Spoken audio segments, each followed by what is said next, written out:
आंधियां तो सुना इधर भी आई, कोपलें कैसी हैं, शीशों के मकां कैसे हैं।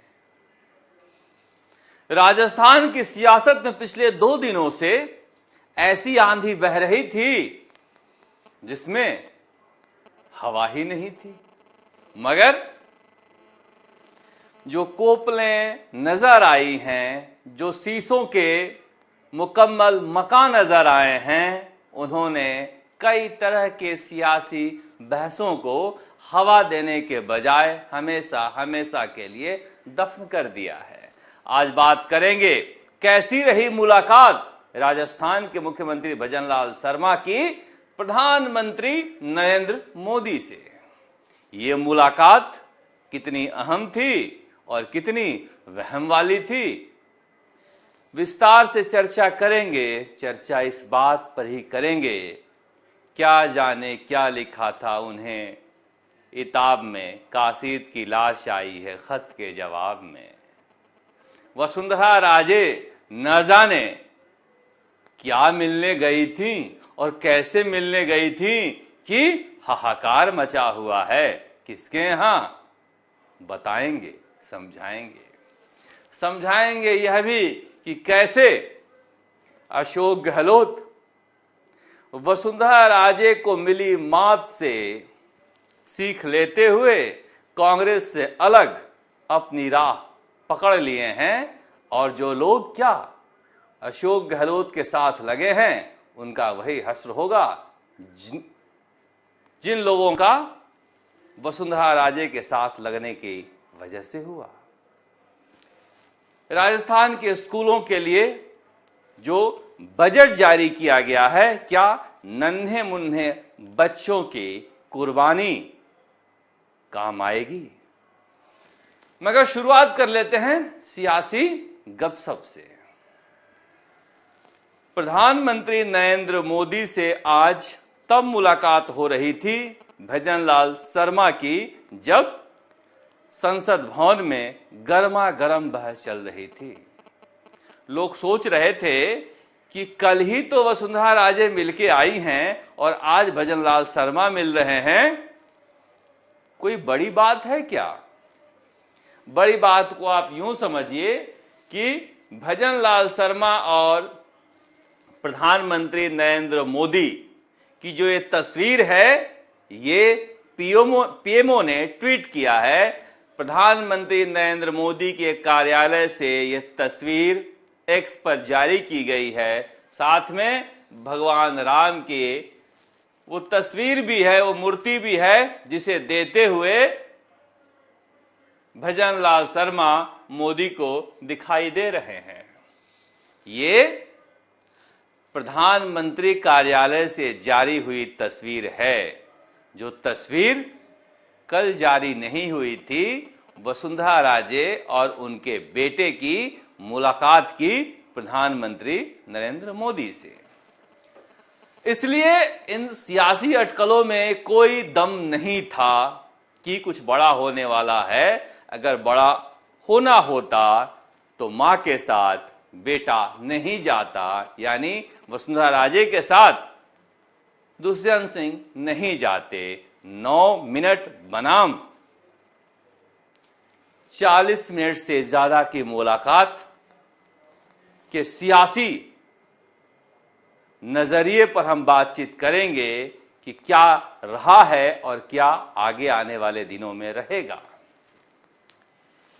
यह बात इसलिए महत्वपूर्ण है कि प्रधानमंत्री नरेंद्र मोदी लगातार फीडबैक लेते रहते हैं, मगर फीडबैक क्यों लेते हैं? क्योंकि भजनलाल शर्मा उनके चुने हुए मुख्यमंत्री हैं।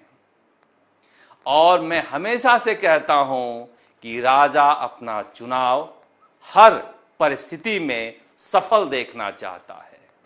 लीडर अपना फैसला हर परिस्थिति में सही होते हुए देखना चाहता है। और भजनलाल शर्मा राजस्थान के मुख्यमंत्री होने के साथ साथ प्रधानमंत्री नरेंद्र मोदी के चयन भी हैं। इसलिए कुछ लोग सुनकर ऐसा लगता है कि मैं वसुंधरा राजे का विरोध करता हूं और भजनलाल शर्मा का समर्थन करता हूं, ऐसा है नहीं। मैं तो संजय की तरह हूं, जो कुछ दिखता है वो आपको बता देता हूं। आप जिनके समर्थक हो उनके लिहाज से मुझे देख लेते हो। मगर मैंने कल भी कहा था, जब लोग आंधियां चला रहे थे राजस्थान के सियासत में, कई लोग तो पुरानी तस्वीरों को लेकर उड़ लिए कि आज की ही तस्वीर है। इतनी ज्यादा बेचैनी के साथ वसुंधरा राजे की वापसी की कोशिशों के लिए अंदर से ख्वाहिशों से भरे हुए हैं, क्योंकि एक लंबे समय तक उन्होंने राजस्थान की राजनीति में राज किया है। मगर मैं तो शुरू से ही, मुझे आप विरोधी कह लीजिए, विरोध में बोलने वाला कह लीजिए, क्योंकि सच जब आपको अच्छा नहीं लगता है तो फिर आप कुछ भी तोहमत लगा देते हैं। मगर मैं तब भी सच बता रहा था, आज भी सच बता रहा हूं, वसुंधरा राजे बीजेपी की सियासत की बंद पन्ना है। बीजेपी उसे अब कभी खोलेगी नहीं। पार्टी का इतिहास भी ऐसा रहा है और पार्टी का चरित्र भी ऐसा रहा है। वो कोई जन नेता नहीं थी, उन्हें चुनकर भेजा गया था, लाकर बैठा दिया गया था। अब कोई बाजार से मुकुट खरीदकर अपने माथे पर पहन ले और कहे कि मैं भारत माता हूं, तो उसका क्या इलाज है। मगर बीजेपी ऐसे ही काम करती है। बात करेंगे कि वसुंधरा राजे वहां से लौट कर गई हैं प्रधानमंत्री नरेंद्र मोदी से मुलाकात करने के बाद, तो क्या तब्दीलियां दिखाई दे रही है। नागपंचमी को लेकर उन्होंने एक्स पर लिखा है, शुभकामनाएं दी हैं। वैसे गाहे बगाहे बताते रहती हैं कि राजनीति में कितने नाग हैं, मगर सियासत ऐसी ही है। जो आप दूसरे के साथ किए रहते हो, आपके साथ आज ना कल होता ही है। पर मैं जो दिखा रहा हूं कि पता नहीं मुलाकात के बाद जब लौट कर गई हैं तो प्रधानमंत्री नरेंद्र मोदी या फिर पीएमओ का कोई भी ट्वीट वो रीट्वीट नहीं कर रही हैं, एक्स पर नहीं कर रही हैं। 2 दिन पहले का आपको दिखाई देगा, लिखा रहता है 2 डेज। हो सकता है कि मैं कर रहा हूं तो उसके बाद उनका कोई रीट्वीट हो जाए, मगर ये 2 दिन पहले का है नरेंद्र मोदी का। उससे पहले लगातार प्रधानमंत्री नरेंद्र मोदी के हर ट्वीट को रीट्वीट कर रही हैं। पर कैसी मुलाकात रही जिसके बाद न कोई तस्वीर जारी होती है पीएमओ से, ना वसुंधरा राजे किसी प्रधानमंत्री के ट्वीट को रीट्वीट करती हैं। खैर छोड़िए, बीती ताही बिसार दे। आज बात कर रहे हैं कि भजनलाल शर्मा और प्रधानमंत्री नरेंद्र मोदी में क्या बातचीत हुई होगी। अब देखिए, जो हमारे सूत्र हैं दिल्ली में, वो हम जानकारी ही इकट्ठा कर सकते हैं, क्योंकि 2 व्यक्तियों की मुलाकात में क्या रहा होगा, क्या बात किए होंगे, ये तो कोई हमें बताने से रहा। मगर निकलने के बाद जब वो लोकसभा अध्यक्ष के कमरे में बैठे थे, गए, तो पत्रकारों ने कहा कि बहुत सारे राजस्थान के नेता बैठे थे और जिस तरह से वो निकल के गलियारे में आए और गए, जाते हुए पत्रकारों ने देखा। उन्होंने कहा कि चेहरे की खुशी बता रही थी कि प्रधानमंत्री नरेंद्र मोदी ने सुनने के बाद यही कहा होगा, जो कर रहे हो वो ठीक कर रहे हो और आगे अच्छे से करो। क्योंकि प्रधानमंत्री नरेंद्र मोदी से अगर किसी को शिकायत मिलती है या फिर फटकार मिलती है तो फिर लोग कहते हैं कई दिनों तक उसे नींद नहीं आती। मगर ये हंसता हुआ मुस्कुराती चेहरा भजनलाल शर्मा का बता रहा है ये कहीं नहीं जा रहे हैं, ये यहीं पर है। जाहिर सी बातें हैं, मीडिया में बहुत सारी बातें आते रहती है और ये प्रधानमंत्री नरेंद्र मोदी की खासियत है कि वेल इन्फॉर्म्ड वो रहते हैं। उन सारी बातों को पूछा होगा हर किसी बड़े छोटे नेताओं ने, जो कुछ कहा होगा, या फिर भिजवाया होगा पीएमओ में, उन सारी बातों को किए होंगे। मगर भजनलाल शर्मा भी ये दावा कर सकते हैं कि हमने बड़े स्तर पर भ्रष्टाचार रहित शासन दिया है, जिसमें बड़े बड़े टेंडरों में किसी घोटाले का जिक्र नहीं हुआ है। वो इसका दावा कर सकते हैं कि हमने राजस्थान में जो अपराधियों का बड़ा अड्डा हो गया था उत्तर प्रदेश में योगी के एनकाउंटर के बाद, उसका सफाया किया है। हालांकि उसका बड़ा योगदान दिनेश सेन जैसे अधिकारियों का है, मगर चूंकि सरकार में है तो उनका नाम भी होता है।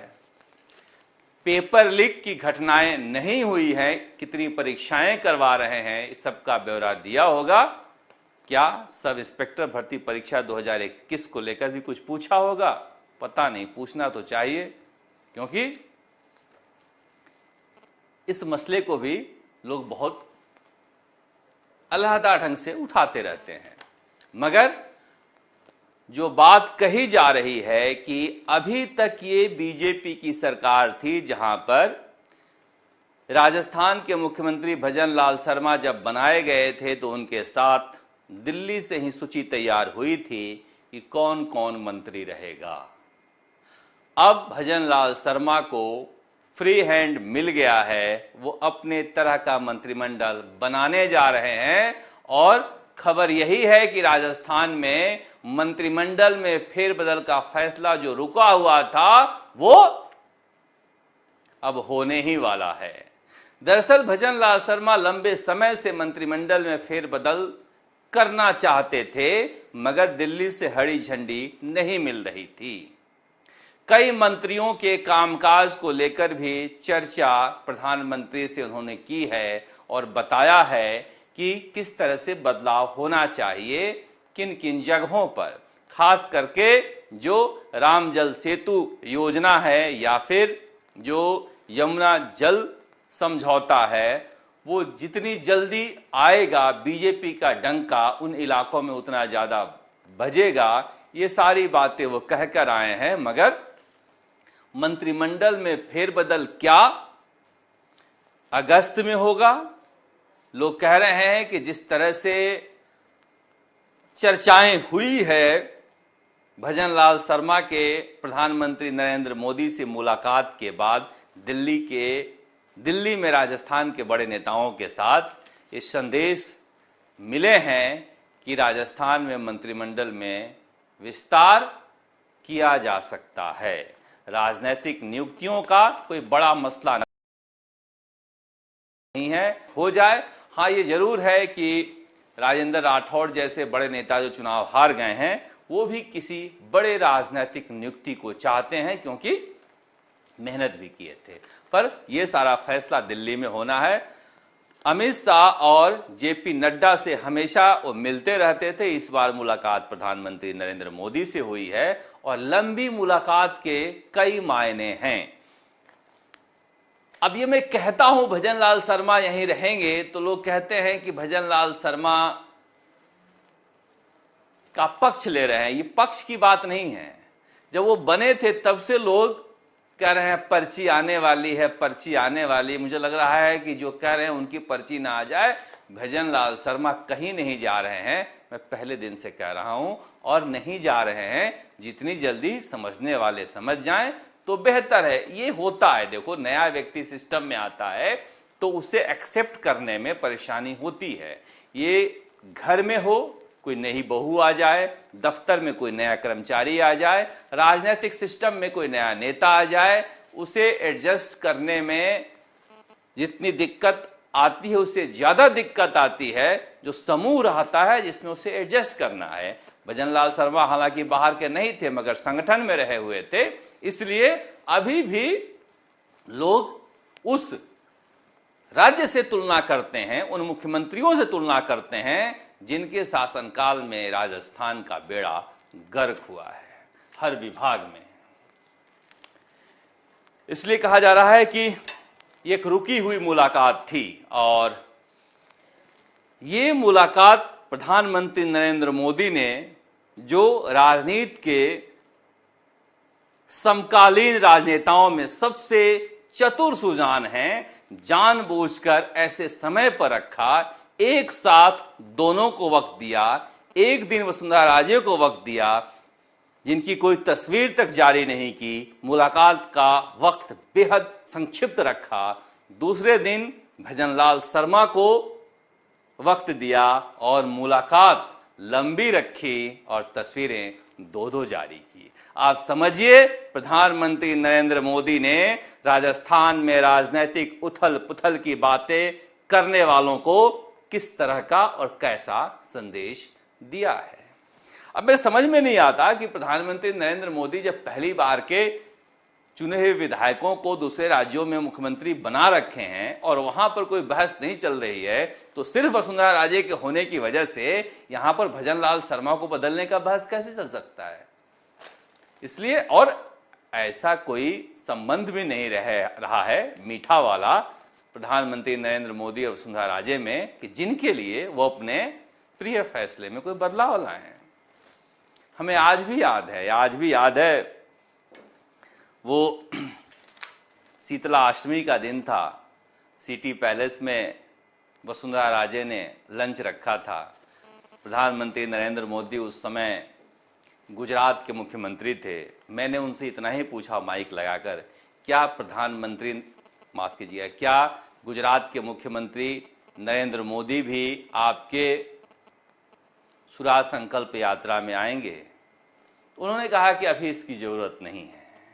अब इतना ही था उस समय। क्या ये बड़ी खबर थी कि प्रधानमंत्री नरेंद्र मोदी जो उस समय मुख्यमंत्री थे, बीजेपी के राष्ट्रीय राजनीति में एक्सेप्ट किए जाएंगे या नहीं किए जाएंगे? इसे लेकर हमारे चैनल ने एक प्रोग्राम बना दिया, हमारे अंगने में तुम्हारा क्या काम है। उसके बाद जो बवाल काटा वसुंधरा राजे ने, जबकि मेरी कोई गलती नहीं थी। मैंने तो एक सवाल पूछा था, उन्होंने एक जवाब दिया, जिसे लेकर हमने एक प्रोग्राम बनाया था। तो संबंध कभी भी बहुत अच्छे नहीं रहे हैं, पर वसुंधरा राजे जिन परिस्थितियों से गुजर रही हैं और जो चैप्टर कम से कम राजस्थान की राजनीति में बंद हो चुका है उनका, उन्हीं परिस्थितियों से अशोक गहलोत गुजर रहे हैं। मगर ये भी राजनीति के कम चतुर सुजान नहीं हैं, ये उन गलतियों से सीख रहे हैं जहां पर वसुंधरा राजे फेल कर गई, यानी कि बीजेपी के उन नेताओं पर भरोसा की जिनका वो भरोसा खो चुकी थी। अशोक गहलोत सोनिया गांधी से मुलाकात नहीं कर पाए हैं। आखिरी बार जो एक फर्जी चिट्ठी लिखकर गए थे कि कैमरे में कैद हो जाए सचिन पायलट के खिलाफ लिखकर, यानी 25 सितंबर के बाद 26 सितंबर को, उस मुलाकात के बाद सोनिया गांधी ने इन्हें कभी मुंह नहीं लगाया है। ये तमाम कोशिश कर लिए, यहां तक कि स्वर्गीय राजीव गांधी के कार्यक्रमों में, नाम पर होने वाले कार्यक्रमों में भी जाके आगे आगे बैठ जाते हैं। पर मैंने कहा ना, प्रधानमंत्री नरेंद्र मोदी की तरह ही सोनिया गांधी राजनीति की चतुर खिलाड़ी हैं और उनका भी स्वभाव राजनेता का है। और राजा गद्दारी माफ नहीं करता, गलती माफ नहीं करता। माफ कर दे तो फिर राजा क्या, फिर तो उसके जीवन में यही लगा रहेगा। अब सोनिया गांधी जब तक जीवित हैं, अशोक गहलोत का राजस्थान की राजनीति में, राष्ट्रीय राजनीति में पुनर्स्थापन दूर दूर तक दिखाई नहीं दे रहा है। और इस चीज को भली भांति राजस्थान के प्रदेश अध्यक्ष गोविंद सिंह डोटासरा जानते हैं, बाकी दूसरे नेता जाने ना जाने। मगर इसका विकल्प इन्होंने खोज लिया है। अब अशोक गहलोत एक ऐसे दौरे पर निकल पड़े हैं जहां पर कांग्रेस का नामो निशान नहीं है। वो इन नेताओं के जरिए दौरे पर निकल रहे हैं। ये उन्होंने तस्वीर जारी ये करते हैं जिसमें अशोक गहलोत राजस्थान से कांग्रेस का कोई लेना देना नहीं। किसी भी एक कांग्रेस के नेता की तस्वीर नहीं रहती है, काहे का सोनिया गांधी, काहे का राहुल गांधी और काहे के प्रियंका गांधी। अब जिस चीज पर मुझे आपत्ति थी कि लगातार वो राजीव गांधी स्टडी सर्किल के बैठकों में जा रहे हैं। अब राजीव गांधी स्टडी सर्किल का नाम आते ही मुझे डीपी जारोली याद आते हैं। डीपी जारोली का नाम याद आते ही रीठ पेपर लीक का मसला याद आता है। यानी कि पेपर लीक को लेकर राजस्थान के युवा इतने परेशान, फिर भी उसी राजीव गांधी स्टडी सर्किल वाले प्रोग्राम में जाना भूलते नहीं हैं, जो डीपी जारोली जिसके सर्वे सर्वा रहे हैं। और राजीव गांधी स्टडी सर्किल वालों को ही जिम्मा दिया गया था रीट पेपर लीक करने का, या ये कह लीजिए रीट का एग्जाम करने का, जो रीटोत्सव जैसे झांसा में रखकर पेपर बेच रहे थे। ये पहले भी गए हैं, मगर ये घोर आपत्ति है कि जब तक राजीव गांधी स्टडी सर्किल को क्लीन चिट नहीं मिल जाए, डीपी जारोली को लेकर सीबीआई जांच ना हो जाए, अशोक गहलोत को दूरी रखनी चाहिए। मैं दूरी रखेंगे क्यों, जब उन्होंने डीपी जारोली को कोई सजा ही नहीं दी, जब गलती थी नहीं तो हटाया क्यों था। मगर एक और बात देखिए, ध्यान में रखिए, जा कहां रहे हैं, बीकानेर, और जा किस लिए रहे हैं, श्री गोविंद राम मेघवाल द्वारा कार्यकर्ता सम्मेलन। गोविंद सिंह डोटासरा को यही समझ जाना चाहिए कि अशोक गहलोत का प्लान क्या है, बड़ा प्लान क्या है। कांग्रेस का कार्यकर्ता सम्मेलन नहीं है, किसका है, श्री गोविंद राम मेघवाल द्वारा कार्यकर्ता सम्मेलन। इसमें प्रदेश अध्यक्ष गोविंद सिंह डोटासरा की तस्वीर होनी चाहिए थी। अगर कार्यकर्ता सम्मेलन है तो आप पसंद करें ना पसंद करें, वो प्रदेश अध्यक्ष हैं, वही सर्वे सर्वा हैं। होंगे अशोक गहलोत, सचिन पायलट बड़े नेता, मगर कार्यकर्ता सम्मेलन में गोविंद सिंह डोटासरा की तस्वीर लगनी चाहिए। और यहां कांग्रेस के कार्यकर्ता सम्मेलन लिखना चाहिए, मगर कहीं भी अपने एक्सप्लेन ने कांग्रेस का जिक्र नहीं किया है। अब गोविंद राम मेघवाल कौन है, ये निर्दलीय चुनाव जीते थे, फिर बीजेपी में शामिल हुए, बीजेपी में शामिल होने के बाद ये कांग्रेस में शामिल हुए, मतलब कोई पार्टी बची नहीं है। गोविंद राम मेघवाल के कार्यकर्ता सम्मेलन में ये जा रहे हैं। ये जितनी जल्दी गोविंद सिंह डोटासरा समझ जाएं कि अशोक गहलोत किस रास्ते पर हैं, क्योंकि फूल और कांटे में अमरीश पुरी एक डायलॉग बोलता है, जब अजय देवगन के बेटे का अपहरण हो जाता है तो कहता है कि मेरा पोता नहीं तो किसी का पोता नहीं, ग्रैंडसन। तो ऐसा ना हो कि जब मैं मुख्यमंत्री ना बन पाऊं तो फिर कांग्रेस में कोई मुख्यमंत्री ना बने। कहीं इस रास्ते पर कदम बढ़ तो नहीं चले हैं, क्योंकि वसुंधरा राजे भरोसे में रह गई थी और अशोक गहलोत भरोसा तो वैभव गहलोत पर भी नहीं करते हैं। खैर, ये Rajasthan council of school education, इसे अच्छी बात कही जाए या बुरी बात कही जाए, झालावाड़ के 7 नन्हे मुन्ने बच्चों की शहादत के बाद राजस्थान सरकार जागी है और अब जाके फंड रिलीज किया जा रहा है, जो एडमिनिस्ट्रेटिव सैंक्शन दिया गया है। कितने का, 1936 गवर्नमेंट स्कूल का 16,952 लाख, 169 करोड़ 52,94,000 ओनली। ये बजट पास किया गया है। बजट तो पहले से था, सैंक्शन दिया गया है कि स्कूलों को जल्दी से ठीक कराएं, और तब तक राजस्थान में जो स्कूल जीर्ण शीर्ण अवस्था में है वो बंद रहेंगे। जहां पर भारी बारिश हो रही है वहां पर पूरे जिले में छुट्टियां रहेगी। ये सरकारी अकर्मण्यता का इससे बड़ा कोई उदाहरण नहीं है। अशोक गहलोत और वसुंधरा राजे के 25 साल के शासन की ये जर्जर तस्वीर है, जिसे भजनलाल शर्मा को ठीक करना ही होगा। अच्छी बात है, सरकार ने नियम बनाया है कि अब जो भवन मरम्मत होंगे या फिर पुराने भवन हैं उन पर टैग लगाए जाएंगे इंजीनियरों के द्वारा, ये कितना दिन चल सकता है और जो मरम्मत हुआ है वो कार्य कितने दिन तक चलेंगे। मदन दिलावर ने एक घोषणा की है कि अगर शिक्षा अधिकारी और इंजीनियर भ्रष्टाचार से बने स्कूलों को सर्टिफाई करते हैं तो नुकसान की भरपाई उनके घर से की जाएगी। मगर ये तो माल की भरपाई हुई, जब जान की भरपाई होगी तो फिर वो किसके घर से होगी, पता नहीं।